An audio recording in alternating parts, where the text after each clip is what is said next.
Come take my hand and see the world around you. The time is right, just let the light surround you. And step by step you feel it coming alive. The feeling deep down inside, and you've got to reach the top. You've gotta keep on moving. Don't let it stop, just gotta keep on moving. I know you're doing your best. You're stepping up from the rest. Just keep on passing the test, and then you gotta climb higher, climb higher. Let the fire burn brighter. Be stronger, go Setelah saya mengikuti webinar Financial Literacy for Women, memberikan saya pemahaman kepada saya mengenai pengelolaan keuangan, baik dari cakupan individu hingga keuangan keluarga. Memberikan saya gambaran bahwa sustainable bukan soal banyak uang, tapi pandai mengelola uang untuk kebutuhan sehari-hari. Just flip the lever, start the chain reaction. Let's make it better, feel the satisfaction. And at the end of the day, no one can stand in your way. Just listen, hear what I say. You know you gotta climb higher, climb higher. Let the fire burn brighter.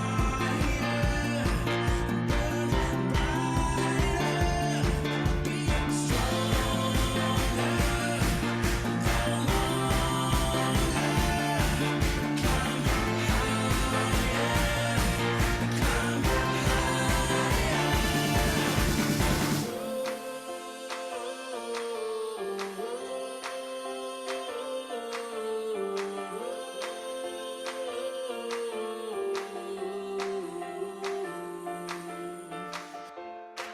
Saya mengetahui bahwa asuransi prudensial ini berbentuk syariah, di mana fokusnya tidak hanya pada sharing risk, tapi menjadi bagian dari tabaruk atau tolong-menolong antar sesama. Menurut saya asuransi itu penting, namun saya ingin menjalankan asuransi ini dalam bentuk syariah agar kita bisa terhindar dari dosa-dosa riba.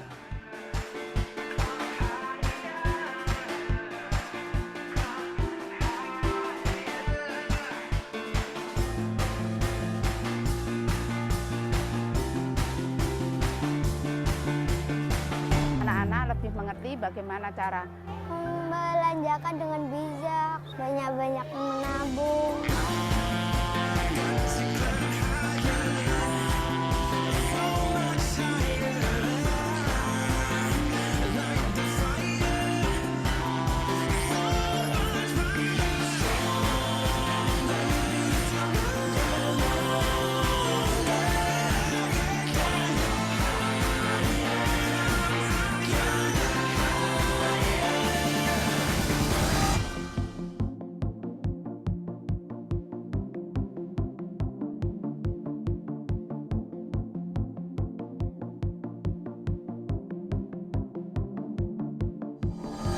Come take my hand and see the world around you. The time is right, just let the light surround you. And step by step you feel it coming alive. The feeling deep down inside, and you've got nothing to hide.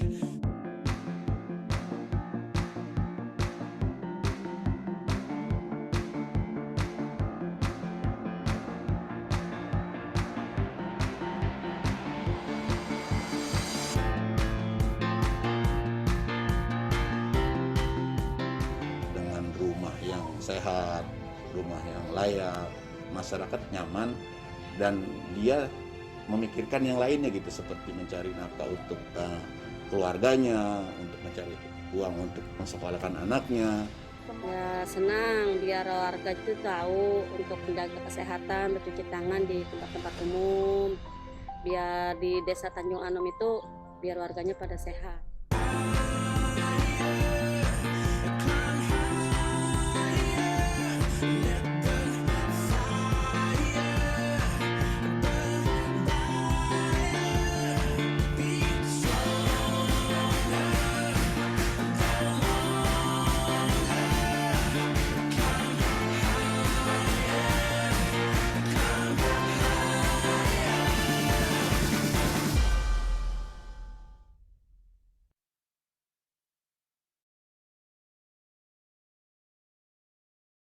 Selamat datang kami ucapkan kepada ibu-ibu sekalian dalam acara Workshop Finansial Literasi for Women 3 Advance tahun 2022 dengan tema Bijak Atur Pengeluaran di Tengah Keterbatasan yang diselenggarakan atas kerjasama Masyarakat Ekonomi Syariah dan Prudential Indonesia. Perkenalkan, saya Zerlinda Zuhdi selaku pembawa acara Workshop Finansial Literasi for Women 3 Advance yang akan memandu jalannya webinar pada kesempatan kali ini. Sebelum memulai acara, terlebih dahulu akan kami bacakan peraturan webinar pada sore hari ini. Pertama, peserta diharapkan mengikuti jalannya acara Finansial Literasi for Women 3 dengan baik hingga acara berakhir. Kedua, peserta yang ingin bertanya dapat mengirimkan pertanyaan melalui kolom chat Zoom dan pertanyaan akan saya bacakan pada saat sesi tanya-jawab berlangsung. 3. Informasi terkait e-sertifikat, materi, door prize, dan pulsa reguler akan disampaikan menjelang akhir acara melalui kolom chat Zoom. 4. Bagi yang memiliki kendala koneksi Zoom, silakan dapat menyaksikan acara ini melalui live streaming di kanal YouTube Masyarakat Ekonomi Syariah. Dan yang terakhir, mohon untuk menggunakan kolom chat Zoom dan kolom Q&A sebagaimana mestinya. Demikian tadi peraturan webinar pada kesempatan kali ini, semoga dapat kita taati bersama. Yang kami hormati, Mbak Widya Yuliarti selaku Financial Planner, kemudian Bapak Ibu jajaran Prudential Indonesia, serta tentu saja Ibu-Ibu Sobat MES sekalian, para peserta Workshop Finansial Literasi for Women 3 Advance yang berbahagia. Assalamualaikum warahmatullahi wabarakatuh. Alhamdulillahirabbil alamin. Puji dan syukur marilah kita panjatkan kehadirat Ilahi Robbi yang telah memberikan kita kesehatan kepada kita semua sehingga kita dapat bermuajahah bersilaturahim dalam kesempatan kali ini, yaitu pada acara Workshop Finansial Literasi for Women 3 Advance. Salawat serta salam semoga senantiasa tercurah kepada junjungan kita Nabi besar Muhammad Shallallahu Alaihi Wasallam. Semoga kita merupakan bagian yang akan mendapatkan syafaat di yaumul akhir kelak. Amin, amin, ya robbal alamin. Hadirin sekalian, ibu-ibu sobat MES yang berbahagia, marilah sama-sama kita mulai acara kita pada sore hari ini dengan membaca lafaz basmalah. Bismillahirrahmanirrahim.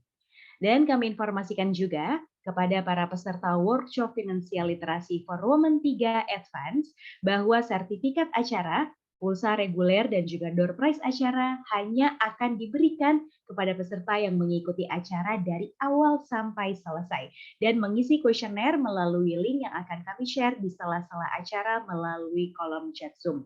Tanya jawab hanya akan dilakukan melalui kolom Q&A yang akan saya bacakan saat sesi tanya jawab berlangsung dan kuis interaktif Kahoot persembahan dari Prudential Indonesia. Jadi insya Allah perjumpaan kita pada sore hari ini bermanfaat dan pastinya kita mau seru-seruan juga melalui games yang nanti dipersembahkan oleh Prudential dan juga Masyarakat Ekonomi Syariah.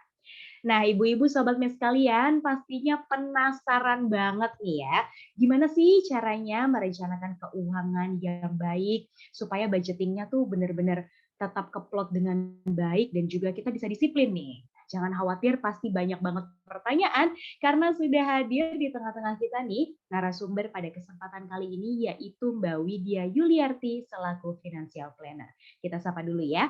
Assalamualaikum, selamat sore Mbak Widya. Waalaikumsalam, selamat sore, Mbak Zerlin. Gimana kabarnya Mbak Widya?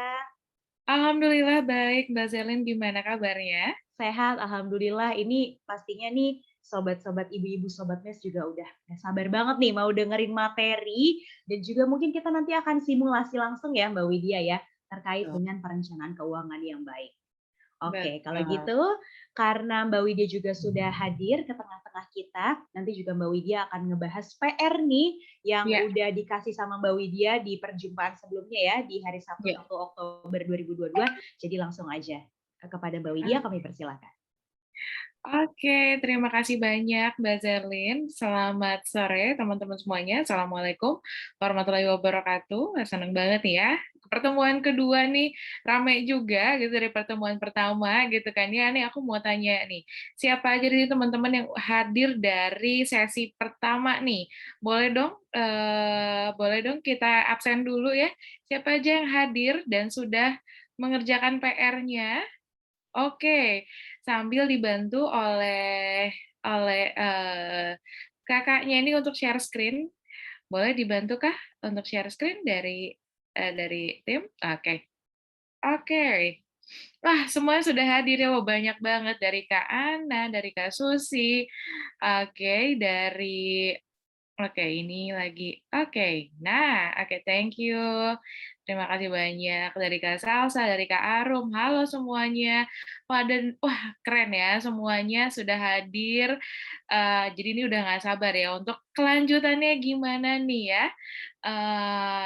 Untuk sesi selanjutnya nih, ketika teman-teman ingin merencanakan keuangan. Karena teman-teman sudah melakukan tugas pertamanya, PR pertamanya, bikin budgeting dan mencatat keuangan. Nanti next-nya kita ngapain? Oke, nah aku next lagi, boleh next Kak? Sorry. Oke, mungkin teman-teman juga perkenalan dikit. Aku Widya Liarti sebagai Certified Financial Planner. Jadi sudah menjadi CFP sejak tahun 2018, sudah punya ratusan klien tentunya, dan juga sudah menjadi speaker di lebih dari 100 event gitu kan ya. Jadi dan aku pun mudah-mudahan di sini kita semua satu visi dan misi di mana aku pengen bantu teman-teman di sini untuk lebih terliterasi keuangannya, lebih sehat lagi keuangannya, dan sama-sama kita bisa at least mencapai kesehatan keuangan gitu ya. Teman-teman juga nanti boleh follow aku di Instagram @artiwithyuli. Oke, next-nya lagi. Oke, nah aku mau ngingetin dikit aja nih ya, mudah-mudahan teman-teman udah pada masih ingat nih ya last session-nya seperti apa. Jadi kemarin aku udah ngasih tahu nih kepentingnya untuk melakukan financial health check-up gitu ya. Jadi teman-teman silakan dicek dulu kesehatan keuangannya gitu kan ya. Dan yang kedua aku juga udah jelasin gimana caranya kita merencanakan keuangan kita gitu kan ya, dan di pertama-tama kita mulai dulu dengan mastering cash flow-nya kita gitu. Dan gimana cara mastering cash flow-nya adalah yang pertama kita bikin habit baik keuangan dari sekarang. Kita mulai dulu membuat anggaran keuangan dan mulai mencatat pengeluaran harian nih yang sudah teman-teman lakukan. Keren banget, kasih apresiasi buat teman-teman yang sudah melakukannya untuk bikin cash flow-nya, untuk bikin habit baik keuangan. Oke, nah next-nya.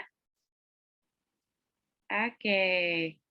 Nah, next-nya di sini selanjutnya ketika teman-teman sudah membuat nih ya soal cash flow-nya, terus gimana nih Kak, gitu kan? Aku juga pengen nih supaya aset-asetnya gitu kan ya, atau nanti mungkin udah mulai nabung dan investasi itu gimana gitu ya. Nah, aku akan mulai dengan quotes. Ini dari Psychology of Money. Jadi dia bilang bahwa, and since you can build wealth without a high income, but have no chance of building wealth without a high savings rate. It's clear which one matters more. Jadi sebenarnya kalau kita mau berinvestasi, kuncinya bukanlah tentang pendapatan yang tinggi, tapi bagaimana cara kita menaikkan persentase menabungnya kita nih. Siapa nih yang kemarin pas lagi dicek dia di bagian cash flow-nya tabungannya udah lebih dari 20% nih. Ada nggak nih? Ada nggak nih? Atau yang udah lebih dari 20% ada? Ada nggak? Boleh nggak nih? Yang boleh di kolom chat? Nah, boleh nih. Atau masih kurang nih di bawah 20%? Oke. Ada, oke. Dari Kak Alivia ada, wah keren banget. Dari Kak Eka juga, keren banget. Masih ada yang belum? Tidak apa-apa, nggak apa-apa, karena dari sini aku akan membantu teman-teman untuk gimana sih caranya menaikkan savings rate-nya ya. Oke, banyak juga yang ada ya. Oke, ada yang belum nabung, that's okay, nggak apa-apa. Oke, next-nya, mudah-mudahan habis dari sini teman-teman jadi lebih clear kenapa menabung itu penting banget ya. Oke, next-nya Kak, silakan. Oke, nah apa sih yang what's next nih ya? Next-nya adalah yang pertama, kita akan belajar agendanya sharing-sharingnya adalah yang pertama build your safety, terus yang kedua adalah having a clear goal. Jadi di sini aku akan bahas soal tujuan keuangan dan gimana cara kita mengalahkan inflasi adalah dengan melakukan investasi. Oke, next-nya lagi. Oke, nah sebelum aku melanjutkan ke sesi selanjutnya, aku mau reminder lagi buat teman-teman, hopefully teman-teman di sini masih hafal, masih ingat gitu ya, gimana langkah-langkah dalam merencanakan keuangan. Nah, tentunya yang pertama kemarin kita udah bahas dalam banget tentang first step atau essential steps, di mana teman-teman sudah melakukan nih gimana caranya bikin cash flow. Nanti kita akan belajar juga gimana caranya bikin dana darurat dan juga pentingnya memiliki asuransi. Lalu second step-nya adalah upgrade step-nya, gimana caranya kita berinvestasi yang tepat, gimana merencanakan dana pensiun, dan yang terakhir adalah yang third step, ini adalah punya pendapatan pasif. Oke, jadi ini nih yang akan dibahas. Oke, next-nya. Oke. Nah, sekarang adalah build your safety. Gimana caranya kita bikin keamanan keuangan kita gitu kan. Jadi yang pertama kita teman-teman juga harus tahu nih pentingnya punya dana darurat gitu kan ya. Dan juga pentingnya memiliki asuransi. Oke, next-nya. Oke, jadi kenapa sih teman-teman di sini harus memiliki dana darurat gitu ya? Nah, teman-teman kita banyak banget yang namanya resiko gitu ya. Nah, resiko pertama yang ingin dilindungi adalah jika teman-teman kehilangan pendapatan atau terjadi pengurangan pendapatan, makanya kita membutuhkan dana darurat gitu ya. Nah, yang kedua kalau memang ada pengeluaran yang tidak terduga, artinya pengeluaran yang sama sekali nggak bisa kita rencanakan. Nah, kalau teman-teman yang ketiga adalah kalau misalnya butuh biaya perbaikan, misalnya perbaikan untuk rumah, biaya perbaikan untuk kendaraan, biaya perbaikan gadgetnya, dan lain-lain yang benar-benar nggak bisa direncanakan. Nah, kalau misalnya ada bencana dan butuh uang cash, boleh banget pakai emergency fund atau pengeluaran tidak terduga lainnya. Benar-benar pengeluaran yang nggak bisa direncanakan sama sekali, ini kita boleh nih ambil dari dana darurat gitu ya. Nah, next-nya adalah bagaimana sih Kak, berapa besarannya dana darurat yang harus kita miliki. Oke, next-nya Kak. Jadi kemarin teman-teman sudah menghitung nih pengeluaran per bulannya berapa. Nah, next-nya adalah yuk kita bikin yang pertama tujuan teman-teman menabung. Teman-teman menabung untuk apa sih? Yang pertama adalah untuk dana daruratnya dulu, di mana besarannya itu adalah kalau single itu minimal 6 kali pengeluaran bulanan, kalau sudah menikah itu minimal 9 kali dari pengeluaran bulanan, kalau sudah menikah dan punya anak minimal 12 kali dari pengeluaran bulanan. Jadi yang kemarin sudah ditulis, sudah tahu pengeluaran bulanannya seperti apa, tinggal dikalikan aja nih. Kalau misal sudah menikah, belum punya anak minimal 9 kali, kalau sudah menikah dan punya anak minimal di 12 kali dari pengeluaran bulanan. Jadi setiap orang punya target dana darurat yang berbeda-beda. Jadi targetnya saya nih dan teman-teman pasti akan berbeda gitu ya. Jadi nanti teman-teman boleh nih dihitung tentang emergency fund-nya butuh berapa sih, dikatakan bahwa uangnya teman-teman aman nih di tabungan. Oke, next-nya. Lalu sebenarnya dana darurat disimpan di mana sih, Kak? Dana darurat itu harus disimpan di instrumen yang aman, liquid, dan juga bisa diambil kapanpun. Jadi dana darurat ini harus siap siaga gitu ya. Jangan simpan dana darurat di tempat yang memang memiliki resiko yang tinggi. Nah, pilihan tempat penyimpanannya adalah yang pertama di rekening, itu harus standby setidaknya 50% dari jumlah dana darurat teman-teman. Yang kedua adalah di reksadana pasar uang. Yang ketiga adalah deposito kalau memang teman-teman mau berinvestasi ya, tapi harus ada tetap yang standby di rekening. Oke. Nah, setelah teman-teman memiliki dana darurat, next-nya adalah teman-teman yuk kita punya asuransi. Nah, asuransi ini sebenarnya fungsinya untuk meminimalisir resiko terhadap arus kas keuangan kita nih. Tadi kan aku udah sempat bilang ya, kalau kita ini hidup banyak banget resikonya. Resiko itu nggak bisa kita hilangin, tapi bisa kita minimalisir. Nah, cara minimalisirnya adalah kalau misalnya terhadap keuangan, adalah yang pertama punya dana darurat, yang kedua punya asuransi. Di mana asuransi ini, resiko yang ingin dilindungi adalah kalau misalnya kita kehilangan pendapatan karena meninggal dunia atau cacat, atau misalnya resiko kesehatan, di mana sekarang kayaknya resiko kesehatan nih makin tinggi nih gitu kan ya. Kemarin juga ada berita lagi, tiba-tiba ada berita di India gitu kan ya. Nah, ini adalah resiko terkena penyakit dan kecelakaan, di mana jika terjadi hal-hal seperti ini kita nggak bisa menghindar gitu kan, tapi kita juga nggak tahu kapan terjadinya. Gitu, yang bisa kita lakukan adalah mulai mengantisipasinya gitu kan ya, mulai merencanakannya. Oke, nah next-nya. Oke.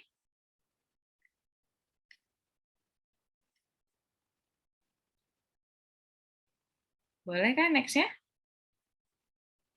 Oke, nah sebenarnya asuransinya tuh gimana sih? Asuransi apa yang harus saya miliki gitu kan? Nah, asuransi ini sebenarnya nanti teman-teman juga boleh tambah lagi nih, misalnya sekarang baru punya budget buat asuransi kesehatan, misalnya nanti next-nya teman-teman ketika pendapatan lebih tinggi, oh bisa nih nambah asuransi penyakit kritis. Ketika lebih tinggi lagi pendapatannya, oh bisa nih tambah asuransi jiwa. Jadi yang pertama adalah teman-teman harus punya asuransi kesehatan karena balik lagi kita sakit nih nggak ada yang tahu ya gitu kan, dan kita harus punya nih gitu kan yang bisa melindungi kita nih gitu kan ketika teman-teman sakit gitu kan ya, dan harus rawat inap. Yang kedua adalah asuransi penyakit kritis. Nah ini juga fungsinya untuk melindungi teman-teman ketika terkena penyakit kritis gitu kan ya. Lalu yang ketiga adalah asuransi jiwa, di mana di sini kalau teman-teman ingin melindungi kamu dari resiko meninggal dunia, kecelakaan, atau cacat. Jadi inilah urutannya, yang mana duluan nih yang harus saya miliki. Dan baik lagi asuransi ini sebenarnya teman-teman bisa tambahin nih gitu kan, sesuai dengan misal teman-teman ada pendapatannya makin tinggi gitu kan ya, ini teman-teman boleh tambahin. Oke, nah next-nya. Oke, nah setelah teman-teman sudah punya keamanan keuangan ya, sudah aman uangnya ya, jadi ketika teman-teman bisa dibilang bahwa keuangan teman-teman aman adalah itu sudah punya dana darurat dan asuransi. Nah terus gimana sih Kak, aku tadi kemarin sudah punya cash flow yang baik, terus next-nya aku udah punya dana darurat, next-nya aku udah punya asuransi, next-nya apa sih yang harus kita lakukan? Nah next-nya adalah having a clear goals, kita harus punya tujuan yang jelas gitu kan. Nah, gimana caranya supaya tabungan teman-teman tidak selalu terpakai dan gimana caranya membuat tujuan keuangan. Oke, next-nya. Nah, ketika teman-teman ingin oke, aku mau bertanya dulu nih, tapi kayaknya ini pertanyaannya teman-teman sudah banyak menjawabnya mungkin ya. Seberapa sering tabungan teman-teman terpakai? Boleh nggak sih? Oke, ada yang sering nggak sih tabungan teman-teman terpakai? Wah, dari Kak Amanda, dari Kak Christine, dari Kak Nurul, sering Kak, gitu kan ya, sering banget, apalagi kalau ada godaan-godaan flash sale ya, biasanya gitu nggak sih? Sering banget buat jajan Gojek, bener, lagi bingung gitu kan, ngapain nih, bosen gitu kan, waduh, langsung aja nih jajan-jajan gitu kan, sering banget. Oke, nah jadi di sini semua kita berada di satu kapal yang sama ya teman-teman. Di sini teman-teman juga merasakan bahwa oh tabungan saya sering terpakai. Kenapa sih tabungan sering terpakai? Next-nya. Nah, kenapa tabungan kita sering terpakai? Nah, next yang pertama adalah kita nggak tahu nih tabungan ini untuk apa gitu ya. Jadi karena kita nggak tahu tabungannya untuk apa, merasa bahwa oh ini uang hasil kerja keras kita, maka boleh dong buat dibelanjain. Ini uang gua, ini uang saya. Kenapa saya nggak boleh membelanjakan uang ini gitu kan ya? Jadi alasan pertama adalah kita nggak tahu sebenarnya tabungan ini untuk apa. Nah, terus kita selalu beranggapan bahwa ya tenang aja, bulan depan pasti ada pendapatan lagi nih, pasti masuk lagi nih. Jadi ya udah dihabisin juga nggak apa-apa, bulan depan juga masih ada gitu ya. Yang ketiga adalah kita belum punya prioritas. Kita nggak tahu nih apa yang harus kita dahulukan. Seberapa penting teman-teman punya dana darurat, seberapa penting teman-teman punya tabungan di rekening, yang artinya di mana tabungan ini dikatakan aman. Kita belum punya prioritas, jadi wajar kalau tabungannya teman-teman belum selalu terpakai. Oke, nah next-nya. Oke, nah gimana sih caranya supaya tabungan teman-teman tidak terpakai? Nah, tadi kan udah jelas ya bahwa tabungannya nggak ada tujuannya, yang terus juga beranggapan bulan depan juga masih ada gitu kan, dan yang ketiga adalah nggak punya prioritas. Nah, kita bahas yang pertama, nggak punya tujuan yang jelas. Ya, betul banget gitu kan. Apa yang saya temukan di lapangan, biasanya ketika teman-teman menabung, belum ada tujuan yang jelas seperti, aku tujuannya nabung misalnya mau beli rumah gitu kan, tapi tidak pernah dijelasin rumahnya yang seperti apa. Jadi ketika teman-teman sudah punya tujuan, teman-teman harus bikin tujuan yang smart. Smart ini bukan pintar, tapi ada kepanjangannya. S yang pertama adalah spesifik. Teman-teman nggak boleh nih punya tujuan yang umum, karena kalau tujuan yang umum, jadinya teman-teman nggak punya tujuan yang jelas. Misalnya teman-teman punya resolusi, let's say akhir tahun mau liburan. ya udah gitu kan, sebatas liburan aja, nggak pernah dispesifikin liburannya mau kemana gitu kan ya, mau berapa lama gitu. Jadi harus lebih spesifik lagi. Misal teman-teman, aku pengen kaya, oke, pengen kayanya tuh definisinya seperti apa gitu kan. Oh, aku pengen kaya dengan aku punya, aku nggak usah bekerja lagi. Oke, kamu kalau nggak mau bekerja lagi, kamu harus ngejar pendapatan per bulan tuh berapa, supaya dikatakan kamu kaya, segala macam. Nah, baik lagi tujuannya jangan umum, harus jelas. Yang kedua adalah tujuan measurable, atau tujuan kamu harus bisa terukur gitu ya. Dan yang ketiga itu ada A, A-nya achievable gitu kan. Berarti tujuan teman-teman harus bisa diraih gitu ya. Yang keempat ada R, relevant. Yang keempat ada time bound. Jadi yang relevannya, tujuannya harus relevan dengan visi dan misi kamu. Yang terakhir adalah time bound. Tujuannya harus ada jangka waktu yang jelas. Jadi benar-benar tujuan teman-teman tuh harus yang memang sesuai dengan kemampuan teman-teman gitu kan, bisa diraih gitu kan. Dan juga tadi udah jelas, spesifik gitu kan, sudah punya jangka waktunya gitu ya. Oke, nah next-nya. Oke, nah gimana caranya teman-teman bikin SMART goals? Misalnya, yang pertama teman-teman boleh nih di foto-foto dulu gitu kan ya cara bikin goals-nya.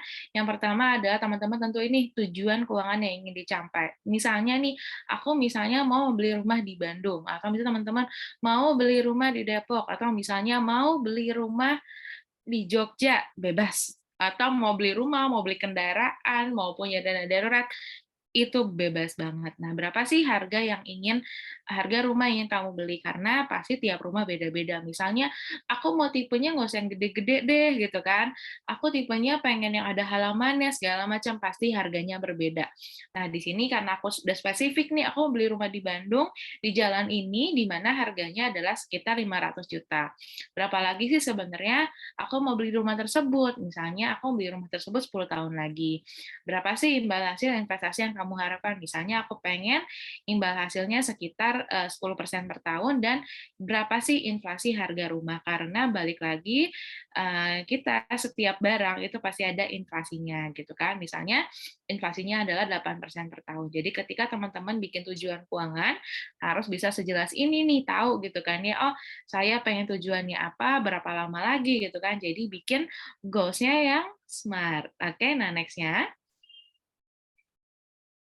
Ketika teman-teman sudah membuat tujuan keuangan yang sangat spesifik, yang selanjutnya adalah teman-teman ingin mengalahkan inflasi, jawabannya adalah dengan investasi. Oke, nah next-nya.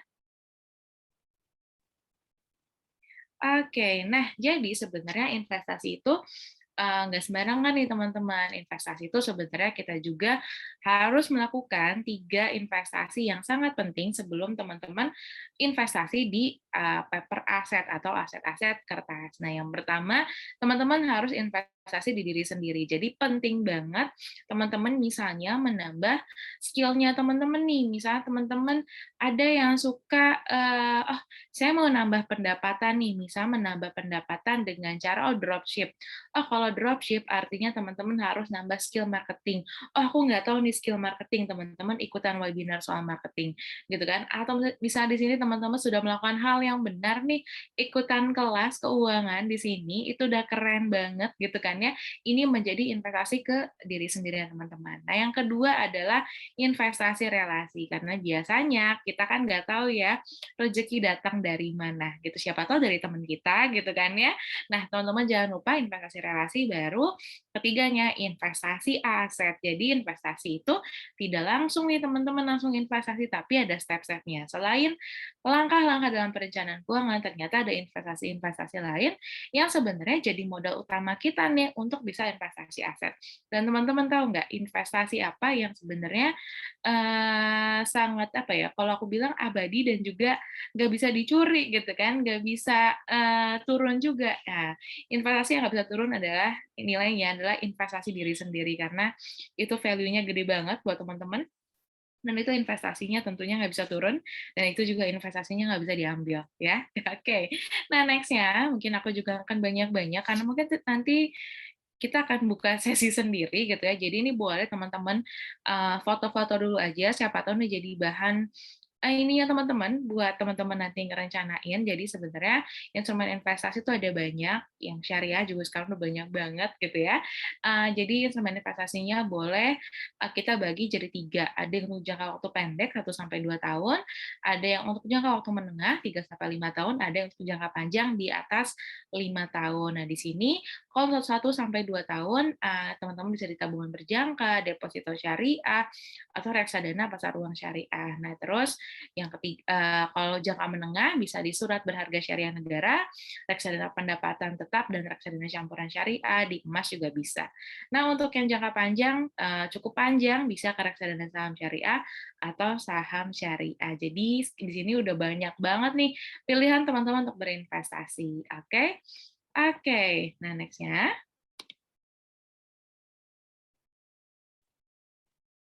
Oke, nah jadi nggak apa-apa nih kalau misalnya teman-teman masih bingung, teman-teman juga boleh loh seeking help from profesional ya, kalau memang masih belum ngerti gitu kan, karena balik lagi ya, wah kita pasti belum tentu nih sumber daya kita terbatas ya, belum tentu kita bisa mengerti semuanya dalam satu waktu. Teman-teman nggak apa-apa kalau mau seeking help dari profesional, dan supaya teman-teman bisa fokus nih pada hal-hal yang sebenarnya teman-teman bisa lakukan. Misalnya tadi teman-teman yang sekarang lagi fokus bikin bisnis barunya gitu ya. Teman-teman yang lagi fokus misalnya aku mau fokusin skill marketing aku gitu kan. Jadi aku ya udahlah kalau masalah keuangan gitu kan aku mau nanya-nanya aja gitu kan ke orang yang lebih profesional. Nanti next-nya teman-teman boleh nanti nanya-nanya ke aku kalau misalnya dari sini teman-teman masih ada yang ingin ditanyakan. Paling itu aja dari aku. Kayaknya di sini teman-teman sudah banyak pertanyaannya. Mungkin aku balikin lagi ke Kak Zerlin.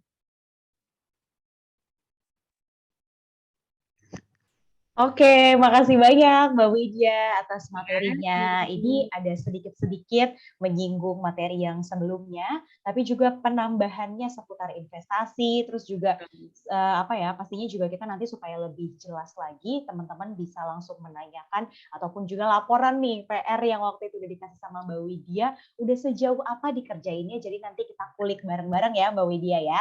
Ya, betul. Oke, sebelum kita lanjut nih ke sesi berikutnya, yaitu sesi Q&A dan juga sesi diskusi, yang pastinya sobat ibu-ibu sobat mes udah sangat nggak sabar untuk mengulik bareng-bareng. Kita akan ada kuis dulu bagi ibu-ibu sobat mes yang bisa menjawab pertanyaan berikut ini dengan cepat dan tepat, itu berhak mendapatkan saldo uang elektronik senilai Rp100.000. Udah siap semuanya? Kalau gitu langsung aja kita ke kuis dan inilah dia pertanyaannya. Sebutkan 3 asuransi yang harus kita punya. Ayo, kalau menyaksikan penjelasan dari Mbak Widya, ini pasti cukup mudah jawabnya. Kita hitung mundur. 3, 2, 1. Ayo, dan sudah banyak jawaban yang masuk. Jawabannya adalah asuransi kesehatan, asuransi penyakit kritis, dan asuransi jiwa.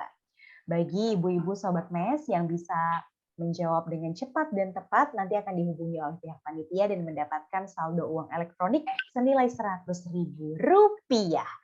Oke, dan selanjutnya nih, sesi yang pastinya udah ditunggu-tunggu banget, sudah sangat dinantikan oleh ibu-ibu sobat mes, yaitu kita bahas PR. Oke ya.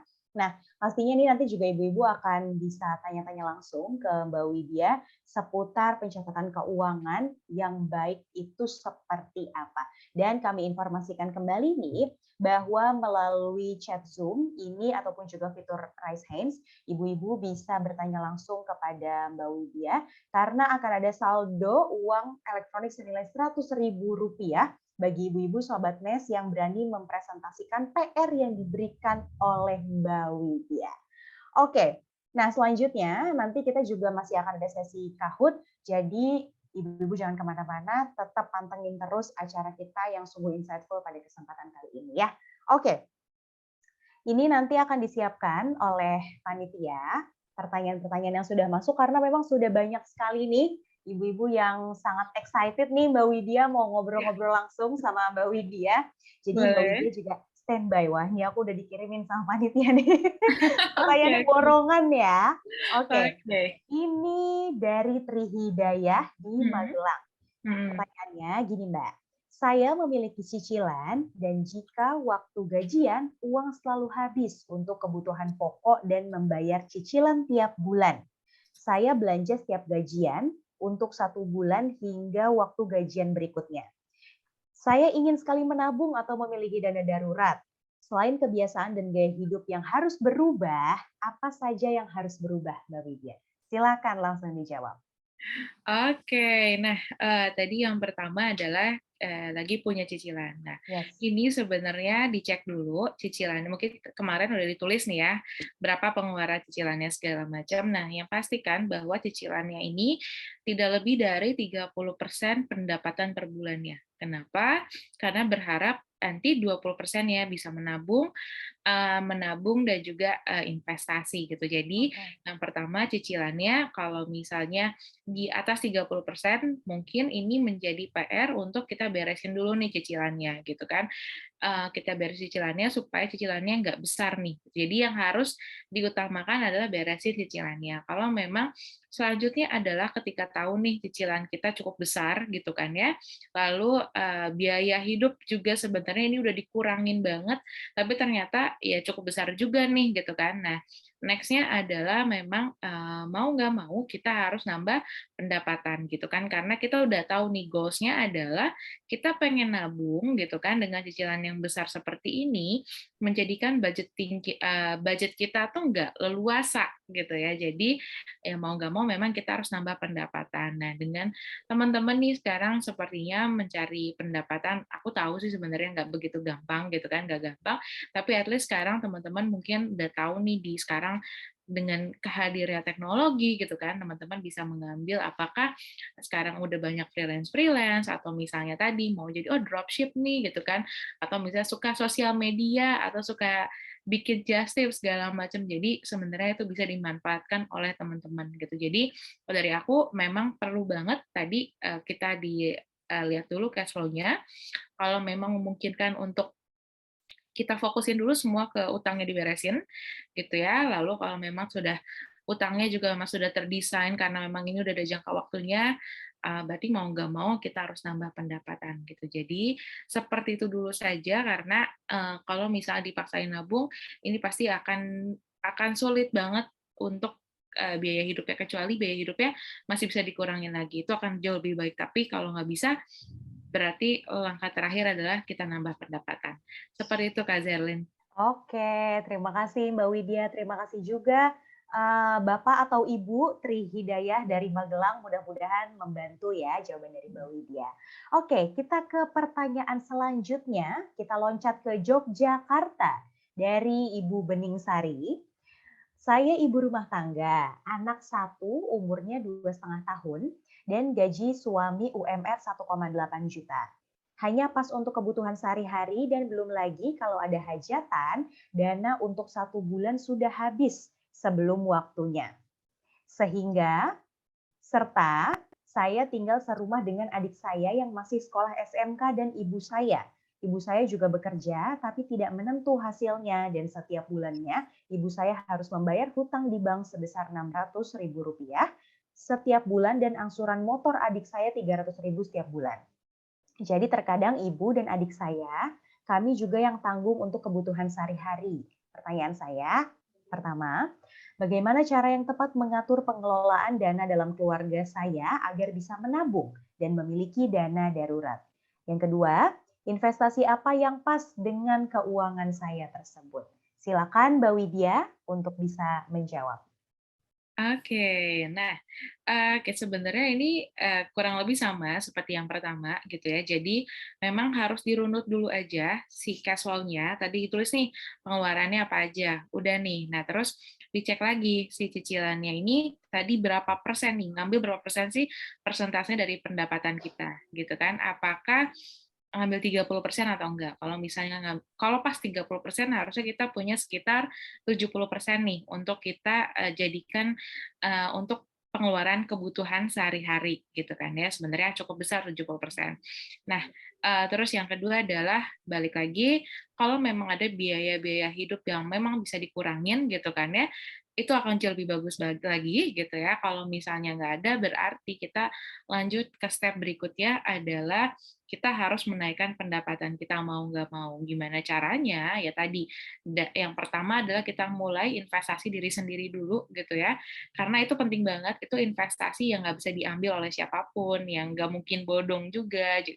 Jadi itu investasi diri sendiri sangat penting banget gitu. Jadi aku mau encourage buat teman-teman di sini, yuk kita investasi ke diri sendiri dulu gitu kan. Atau misalnya teman-teman di sini punya hobi gitu kan, hobinya diseriusin, why not? Kenapa enggak gitu ya?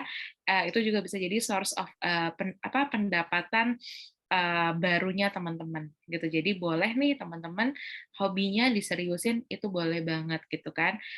Yang pasti memang harus mulai dulu. Kalau misalnya nggak mulai, kita nggak tahu hasilnya seperti apa gitu. Yang pasti selalu ya pokoknya untuk teman-teman bisa menabung, itu biaya hidupnya kalau ada yang bisa diperkecil, kecilin lagi. Kalau misalnya nggak ada, kita tambah pendapatannya. Kurang lebih seperti itu, Mbak Zeli. Oke, terima kasih Mbak Widya, terima kasih juga Ibu Bening Sari di Yogyakarta. Mudah-mudahan bisa membantu, yang pasti harus tetap semangat selalu, optimis Betul. selalu, mudah-mudahan kondisi keuangannya juga lebih baik, dan pastinya cita-cita untuk bisa punya dana darurat, untuk menabung itu bisa tercapai. Jadi semangat ya Ibu ya. Oke, pertanyaan selanjutnya dari Alja Yusipa di Bekasi. Saya mau nanya ke Kak Widya, saya ibu rumah tangga dengan 1 anak. Suami saya bekerja sebagai pedagang, penghasilannya 300.000 per hari, kadang kurang, kadang lebih. Pengeluaran saya per bulan mencapai 2,5 juta, belum sama makan sama jajan anak. Suami kasih saya uang paling besar 150.000 per hari, kadang kurang dari 100.000 per hari. Sisanya dipakai buat modal lagi. Setiap bulan saya harus gali lubang tutup lubang untuk kebutuhan dan juga bayar utang. Bagaimana solusinya biar saya bisa menutupi kebutuhan saya tanpa harus gali lubang tutup lubang, dan apa pemasukan segitu saya masih bisa menabung? Terima kasih. Silakan Mbak Widya untuk dijawab. Oke, terima kasih. Oke, wah, mungkin pesan yang pertama adalah kita terus semangat semuanya gitu kan, karena kita juga pasti ke depannya wah kita pengen lebih baik lagi gitu kan ya, tapi dengan posisi saat ini semangat gitu kan ya, kita bisa nih untuk meraih masa depan yang lebih, nanti bisa lebih dapat sehat lagi keuangannya gitu. Nah, yang pertama adalah tadi kan tiap hari masalahnya adalah pendapatannya nih nggak ini ya, pendapatannya tuh bisa dibilang nggak tetap nih gitu kan, bisa 100, bisa lebih gitu kan ya. Nah, yang pertama adalah kita lihat dulu nih gitu kan, pengeluaran kita tuh seperti apa. Misalnya pengeluaran yang pasti nih, misal tadi makan per harinya berapa, kalau butuh transportasinya berapa. Terus kalau memang ada utang gitu kan, oh utang ini harus dibayarnya berapa sih per bulan dan dibayar kapan gitu kan. Jadi kita udah dirunutin dulu nih pengeluaran perharinya seperti apa. Nah, setelah tahu nih kita pengeluaran yang pasti seperti apa, nah next-nya adalah kita jadi tahu, oh goals-nya adalah sebelum tanggal segini, misal sebelum ada utang nih, misal di setiap tanggal 13 harus dibayar. Oh berarti saya sebelum tanggal 13 itu saya harus udah nyiapin uang, misalnya utangnya 300.000. Oh berarti ini 300.000 nih. Nah terus dari perharinya, misalnya, oh ternyata kalau per hari, pengeluaran saya per hari ini 100.000 gitu kan. Nah, berarti kalau 100.000 gitu kan, berarti kalau misalnya nanti kita dapat lebihnya tiap hari gitu kan, itu ditabungin, disimpan untuk bayar si cicilannya di tanggal 15 misalnya. Gitu. Jadi sebenarnya sesimpel memang harus bikin pencatatan keuangan harian gitu, dan di sini kalau memang ada utang, memang mau nggak mau kita harus beresin utangnya dulu nih gitu. Supaya nggak gali lubang tutup lubang. Karena kalau misalnya kita pengen nabung gitu kan, tapi kita masih ada utang dan kita masih gali lubang tutup lubang, tentunya masih akan sulit gitu kan ya. Karena nantinya muncul masalah baru, jadi pun sering terjadi juga bahwa ada orang, oh saya pengen punya dana darurat, gimana caranya? Oh saya pinjam aja nih dari orang gitu kan. Atau misalnya mau investasi pakai uang pinjam gitu. Sebenarnya itu nggak boleh gitu kan, karena baik lagi masalah investasi itu kan kita nggak tahu nih gitu kan, apakah investasinya lagi perform bagus atau enggak gitu. Jadi fokusin dulu aja, kita beresin utangnya dulu gitu ya. Kalau memang utangnya sudah beres, baru kita bisa nabung dan berinvestasi. Jadi itu dulu diberesin. Cara beresin utangnya tadi, kita udah tahu nih per harinya itu seperti apa sih pengeluaran kita yang pastinya seperti apa gitu kan. Balik lagi kalau memang kita biaya hidupnya baik lagi diturunin lagi gitu kan ya. Kalau misalnya ada yang bisa diturunin lagi, kenapa enggak gitu, karena baik lagi kita udah punya prioritas ke depannya akan seperti apa gitu. Nanti kalau udah beres utangnya, next-nya baru nih kita tambahinlah aset-aset kita, mulai nabung buat dana darurat, mulai misalnya nabung buat tadi dana pendidikan anak, nabung buat pensiun segala macam sih. Jadi mungkin prioritasnya seperti itu dulu.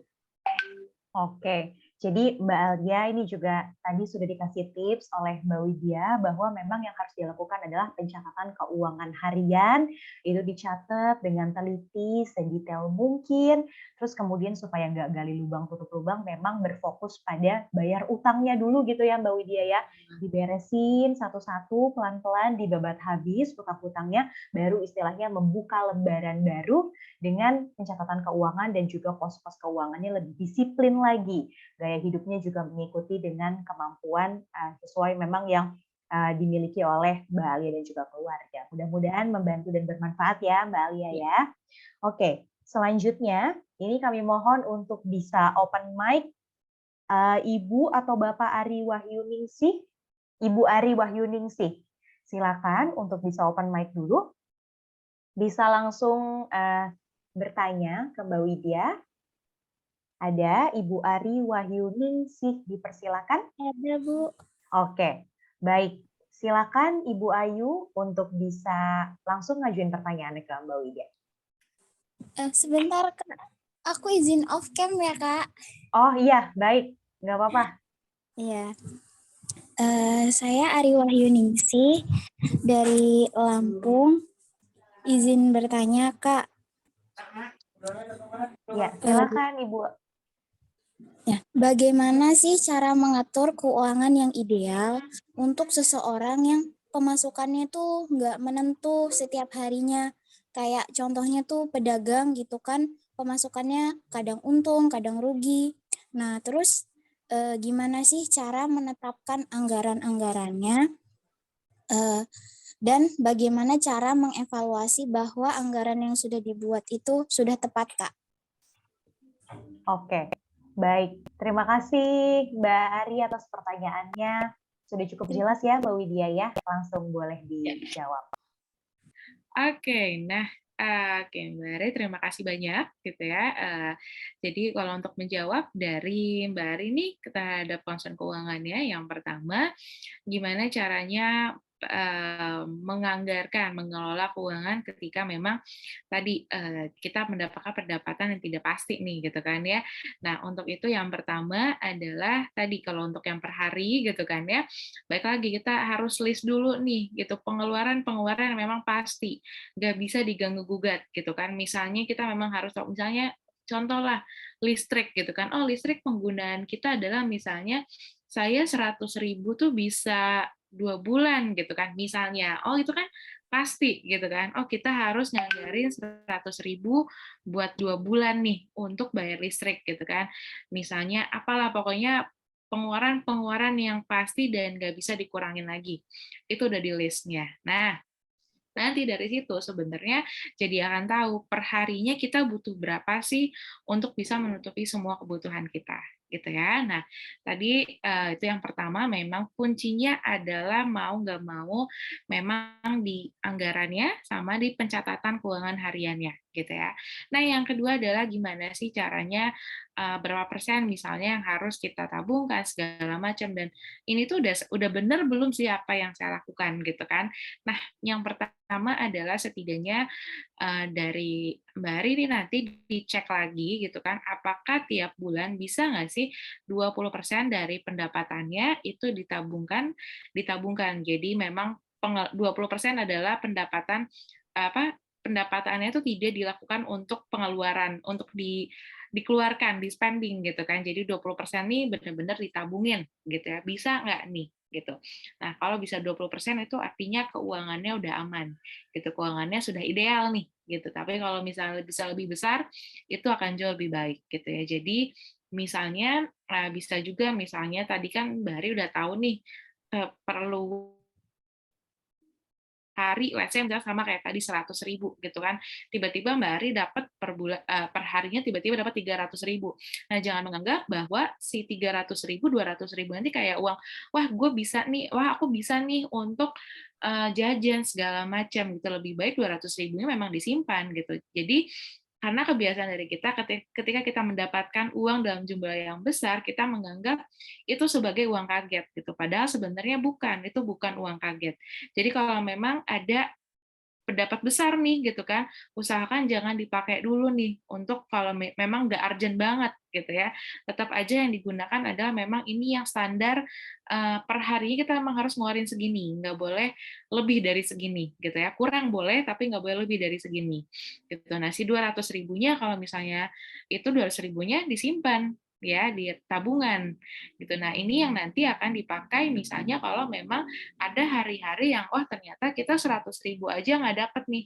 Nah, yang tadi yang bisa lebih itu boleh dipakai gitu deh. Tapi tetap anggarannya per hari harus 100.000. Jadi jangan sampai kalau dapat pendapatan tidak menentu, takutnya ketika dapat uang besar itu biasanya kecenderungan kita adalah menganggap itu uang kaget, padahal itu bukan uang kaget gitu ya. Jadi itu terus yang untuk tahu sebenarnya apakah gimana caranya menganggarkan udah baik atau belum. Nah, yang pertama itu tadi untuk nabungnya itu minimal 20% dari pendapatan. Misalnya nih dari Mbak Ari biasanya misalnya per hari dapat misalnya 200.000 gitu kan. Oh, ini 20%-nya itu udah dianggarkan untuk nabung nih, berarti 20% dari 200.000 misalnya 40.000-nya udah dipakai untuk ditabungin gitu. That's okay, nggak apa-apa. Per hari itu nabung 40.000, nanti besoknya nabungnya cuma 20.000 itu nggak apa-apa kok. Itu nggak apa-apa banget karena nanti di akhir bulan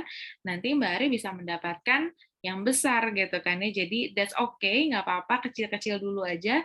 Yang penting sudah bisa membangun habit nabungnya itu. Dan saran aku ini mungkin buat teman-teman semua kalau dapat pendapatan besar di hari tersebut atau bulan tersebut, jangan dianggap sebagai uang kaget dan langsung ya udah deh boleh nih jajan segala macam. Nah, jangan sampai seperti itu karena balik lagi kita punya prioritas gitu kan, tentuin dulu prioritasnya apa sih yang ingin dicapai seperti itu.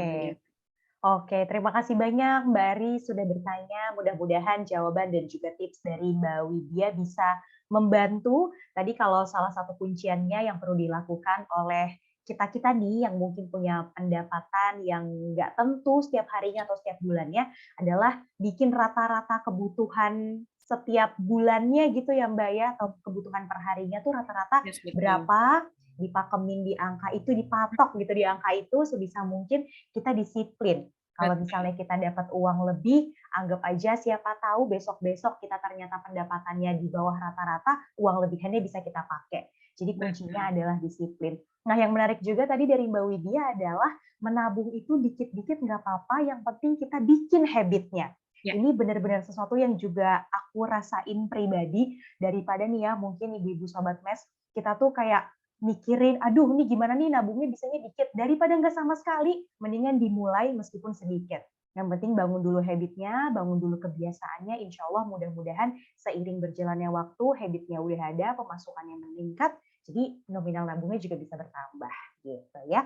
Oke, kita lanjut lagi ke Sobat Mes berikutnya, yaitu Elin. Ibu Elin atau Mbak Elin, kita minta untuk unmute. Untuk open mic silakan. Boleh videonya juga boleh ditampilkan, boleh enggak? Silakan Mbak Elin.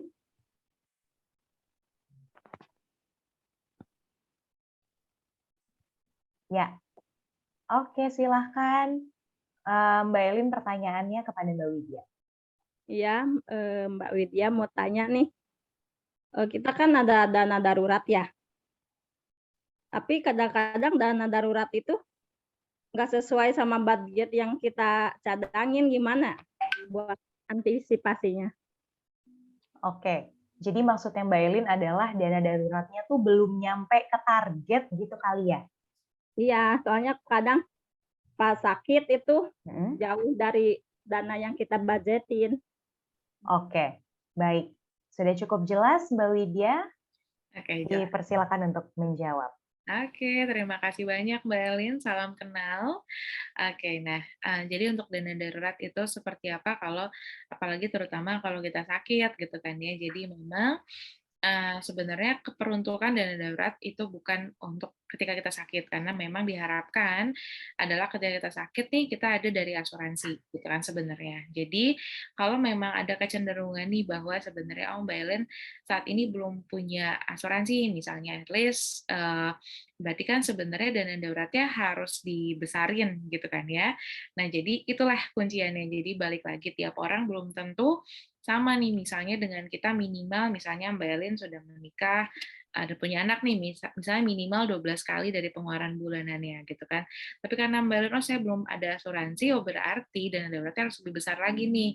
Itu misalnya sebesar mau dinaikin jadi 24 kali gitu kan, atau misalnya sebagaimana baiknya dari keuangannya Mbak Elin gitu. Dan at least kalau misalnya kita sakit ya setidaknya kita punya yang minimal punya asuransi misalnya dari BPJS dulu gitu kan. Kalau memang nanti memang ada kesempatan misalnya pendapatan kita bertambah, mulailah tambah asuransi swasta gitu. Jadi sebenarnya salah satu cara gitu kan untuk sakit, karena balik lagi kalau sakit kita nggak tahu nih budgetnya berapa gitu kan. Saya pun nggak tahu kalau saya sakit budgetnya berapa gitu. Jadi sebenarnya peruntukan dana darurat bukan untuk ketika kita sakit gitu. Kalau memang ternyata dari Mbak Elin ternyata sakit nih udah pakai BPJS ternyata masih kurang, berarti saya harus ninggiin lagi nih dana daruratnya gitu. Jadi sebenarnya mengatur keuangan dari satu orang, satu individu ke individu lain pasti berbeda. Gitu. Jadi makanya pentingnya untuk melakukan tadi pencatatan keuangan harian, lalu nextnya adalah di-review lagi nih gitu. Misalnya, saya ada kecenderungan bahwa mungkin saya punya anak nih, Mbak Eli punya anak, terus sakitnya tuh kayak pasti nih kayaknya sebulan sekali pasti sakit gitu kan. Misalnya harus budgetin 500.000 untuk kesehatan. Nah, berarti harus udah mulai dipisahin 500.000 ini buat kesehatannya gitu sih. Jadi itu kan berarti menjadi pengeluaran rutin kita gitu kan, namanya anak-anak masih kecil biasanya memang rentan sakit gitu kan ya, betul ya Mbak Elin ya. Jadi ya memang mungkin harus ada budget untuk kesehatan anak gitu sih. Jadi bisa dua tuh langkahnya, apakah mau digedein dana daruratnya atau memang mau nggak mau kita masukin dia ke dalam budgeting kita gitu, karena kita udah tahu nih polanya, dia sakitnya seperti ini, jadi tahu nih berapa yang harus dikeluarkan per bulannya. Seperti itu Mbak Elin. Bagaimana Mbak Elin? Ya. Oke, sudah cukup jelas ya Mbak Elin, mudah-mudahan menjawab dan juga membantu. Tapi bukan sebenarnya kan siap-siap untuk dana masuk rumah sakit itu bukan berarti kita ngedoain ya Mbak ya, cuman kan memang berjaga-jaga itu perlu. Jadi memang kalau misalnya kita lagi sehat, kita lagi nyaman, jangan lupa kalau misalnya kita juga tetap butuh prepare kalau kita sakit, supaya jangan udah sakit terus mikirin gimana berobatnya, khawatirnya malah tambah sakit gitu ya Mbak Widya, amit-amit. Jadi memang sebaiknya dana kesehatan itu dipersiapkan sedini mungkin, dan juga memang harus dipersiapkan dengan serius ya Mbak Widya ya. Jadi memang tidak boleh disepelekan. Gitu. Terima kasih banyak Mbak Elin atas pertanyaannya, mudah-mudahan membantu jawaban dari Mbak Widya ya. Oke, selanjutnya kita minta Mbak Kristianti untuk bisa open mic dan juga open cam apabila berkenan. Ya, Ibu. Bergabung? Oke. Mbak Kristianti, dipersilakan pertanyaannya. Saya kan ibu rumah tangga ya Bu, dengan anak satu laki-laki dan anak satu perempuan. Saya ingin mengajukan pertanyaan ke Kak Widya, bagaimana mengatur keuangan agar menghindari pengeluaran lebih besar dari pendapatan. Anak saya yang pertama kan 6 tahun dan 4 tahun.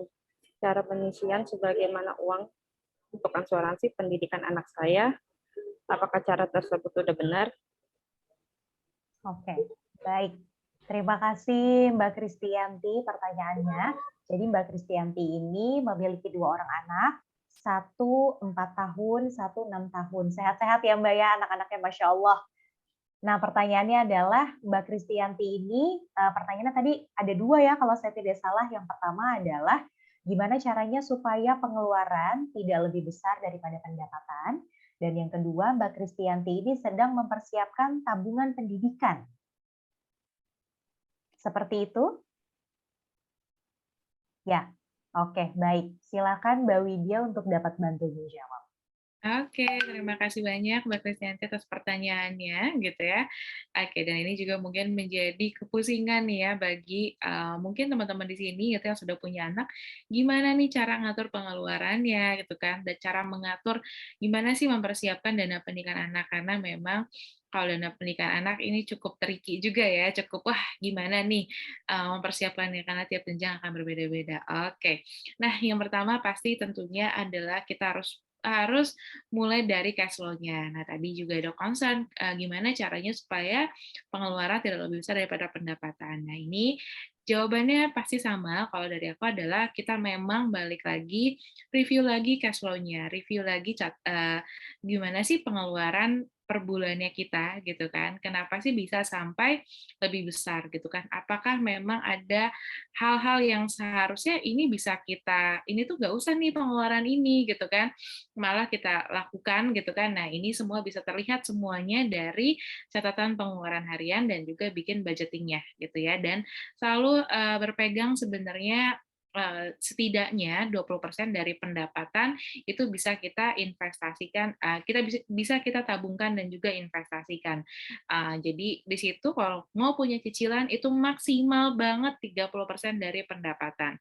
Kalau misalnya kurang dari 30% itu bagus banget, kalau di atas 30% saya rasa itu cicilannya cukup besar gitu, karena kita nggak bisa nabung nih nantinya.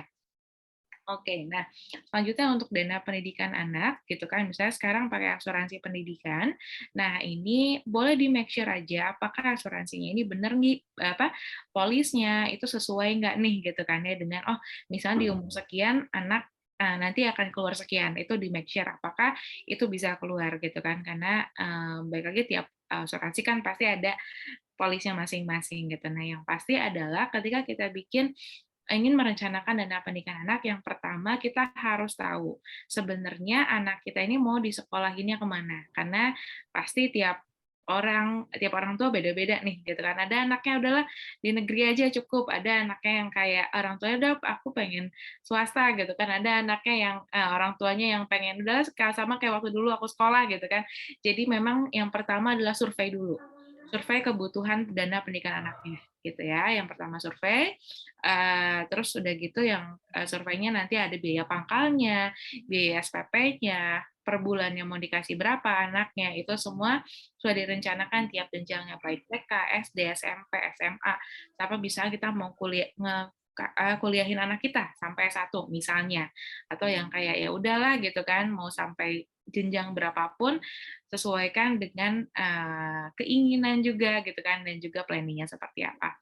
Nah yang kedua adalah balik lagi sesuaikan juga instrumennya. Misalnya, oh nih anaknya tadi misalnya mau dalam waktu 2 tahun lagi gitu kan sekolahnya. Nah kalau misalnya dalam jangka waktu 2 tahun tentunya tidak disarankan tadi yang udah aku share juga tuh tabel-tabel investasi, tidak disarankan juga untuk investasi di tempat-tempat yang agresif. Pasti bisa ke rekening, misalnya ke tabungan, atau misalnya ke reksadana pasar uang syariah, atau deposito gitu kan, karena memang jangka waktunya cukup pendek gitu ya. Jadi sesuaikan nih dengan jenjangnya, dan kalau bisa merencanakan dana pendidikan anak ini sebenarnya dari awal, atau misalnya memang ya secepat mungkin gitu. Ketika sebenarnya cara merencanakan dana pendidikan anak paling baik adalah ketika kita ini baru hanya merencanakan. Misalnya, oh saya mau punya anak, anaknya 3 gitu kan.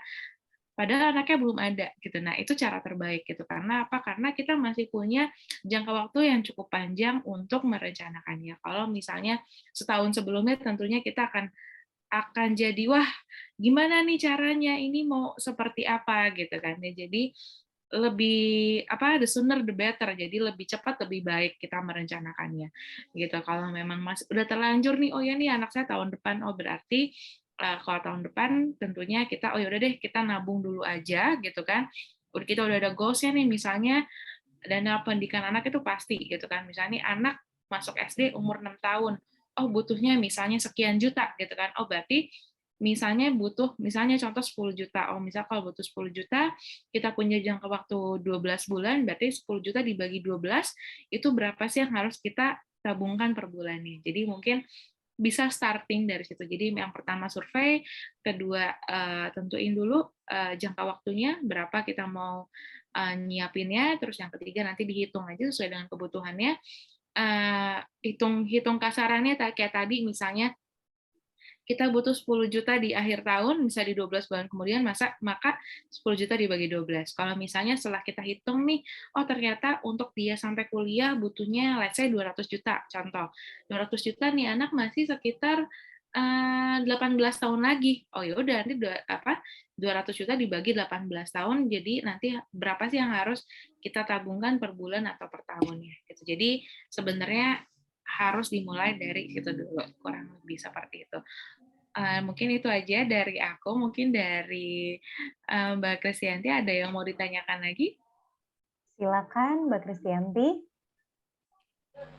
Sudah.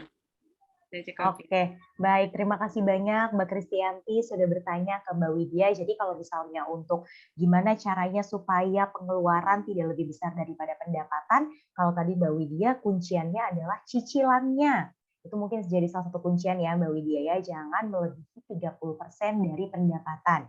Kalau bisa di bawah itu supaya nanti pos-pos yang lain juga bisa terpenuhi dan juga kita bisa nabung. Nah, kalau yang untuk dana pendidikan, tadi seperti yang Mbak Widya sebutkan, itu Mbak Kristianti bisa ya sedini mungkin survei sesuai dengan kemampuan, sesuai dengan kebutuhan, kira-kira budgetnya berapa, dibagi dalam 12 bulan. Harus berapa menyediakan biayanya, seperti itu. Ya, karena tadi ada 2 orang tuh, 6 tahun dan 4 tahun. Mungkin yang 4 tahun juga dari sekarang bisa mulai disiapin kali ya Mbak Widya ya, untuk masuk ke sekolah SD-nya gitu, apabila memungkinkan.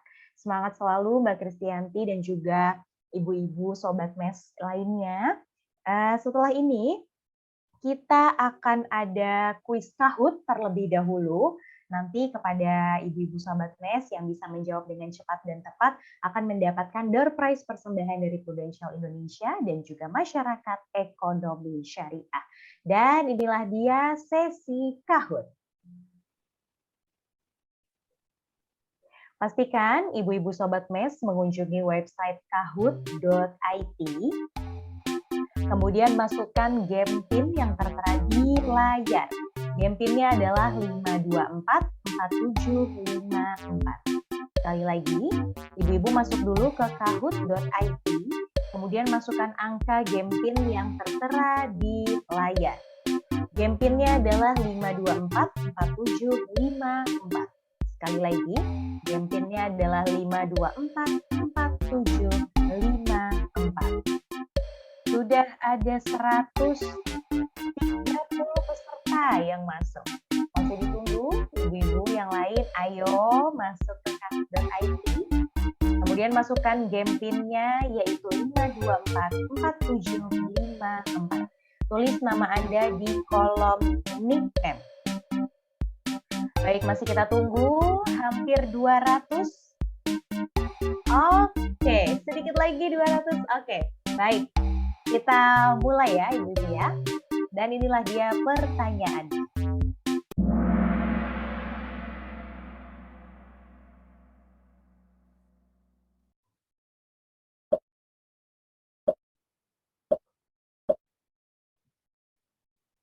Sebutkan kepanjangan SMART.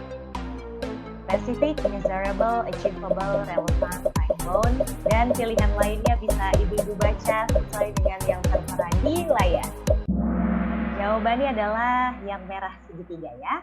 Specific, measurable, achievable. Dan inilah dia scoreboardnya. Kita lanjut ke pertanyaan selanjutnya. Berikut 3 hal yang penting dipersiapkan sebelum investasi di surat berharga. Investasi diri sendiri, mobil dan rumah, investasi properti dan barang mewah, investasi mobil, motor, sepeda, investasi diri sendiri, relasi dan pasangan. Jawabannya hijau ya. Oke.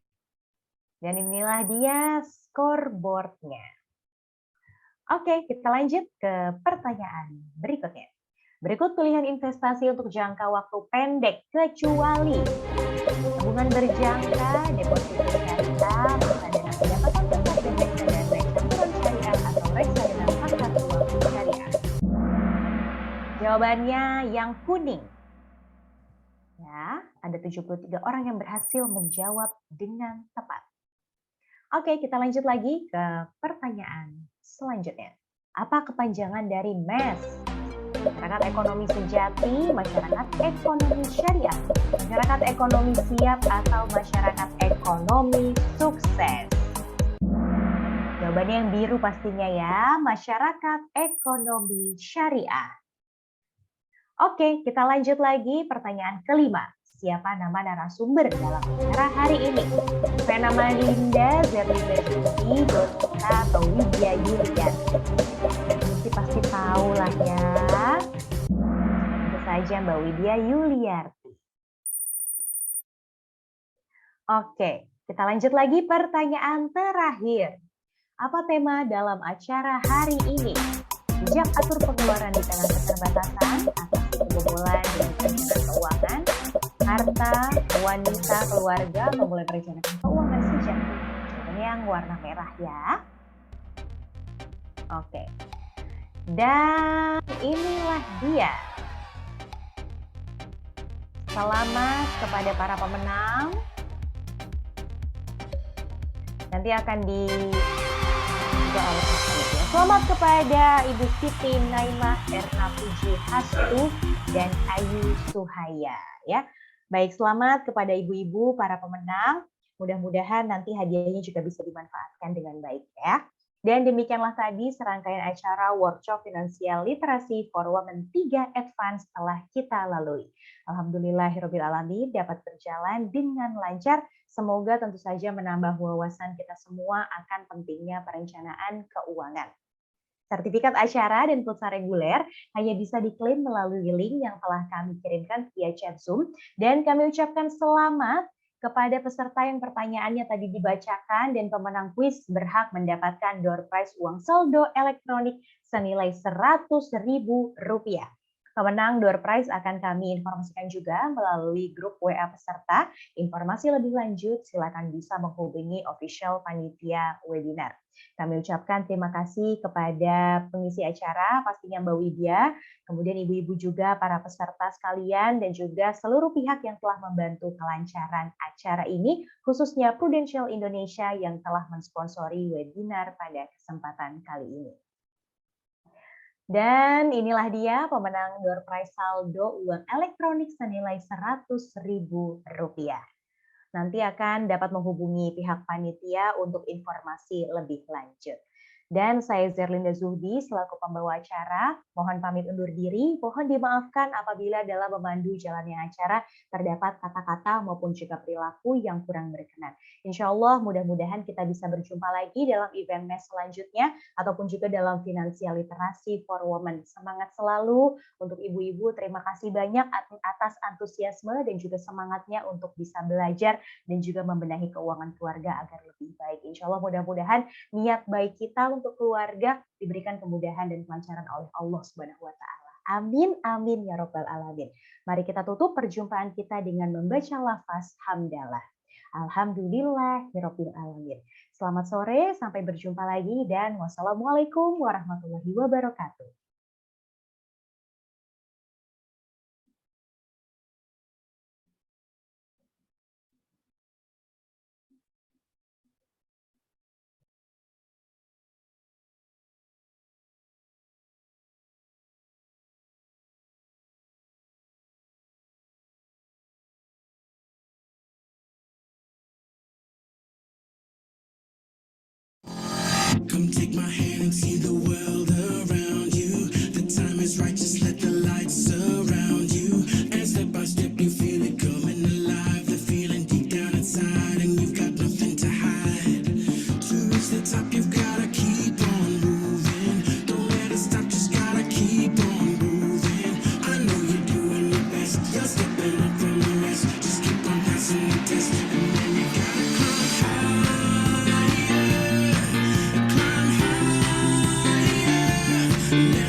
saya gambaran bahwa sustainable bukan soal banyak uang, tapi pandai mengelola uang untuk kebutuhan sehari-hari. Just flip the lever, start the chain reaction. Let's make it better, feel the satisfaction. And at the end of the day, no one can stand in your way. Just listen, hear what I say. You know you gotta climb higher, climb higher. Let the fire burn brighter. Be stronger.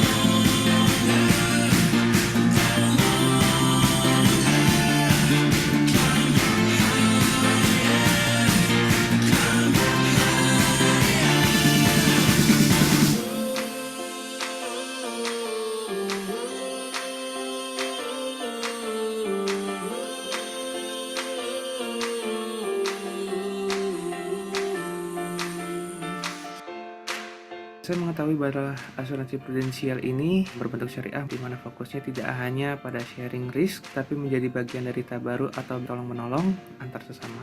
Menurut saya asuransi itu penting, namun saya ingin menjalankan asuransi ini dalam bentuk syariah agar kita bisa terhindar dari dosa-dosa riba.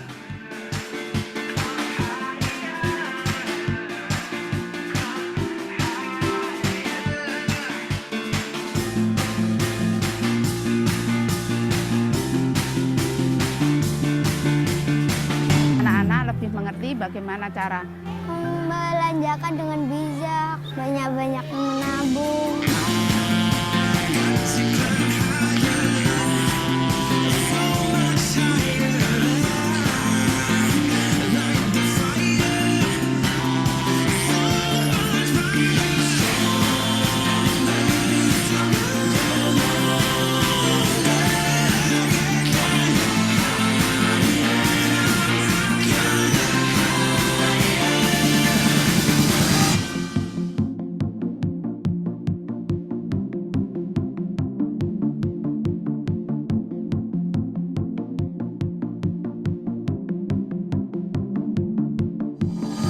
Come take my hand and see the world around you. The time is right, just let the light surround you. And step by step you feel it coming alive. The feeling deep down inside and you've got nothing to hide.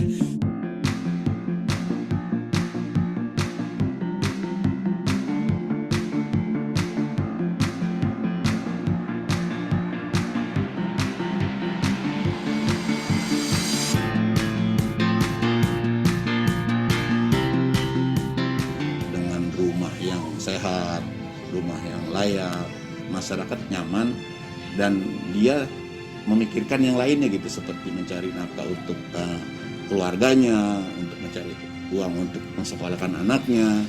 Ya senang biar warga itu tahu untuk menjaga kesehatan, bercuci tangan di tempat-tempat umum. Biar di Desa Tanjung Anom itu biar warganya pada sehat.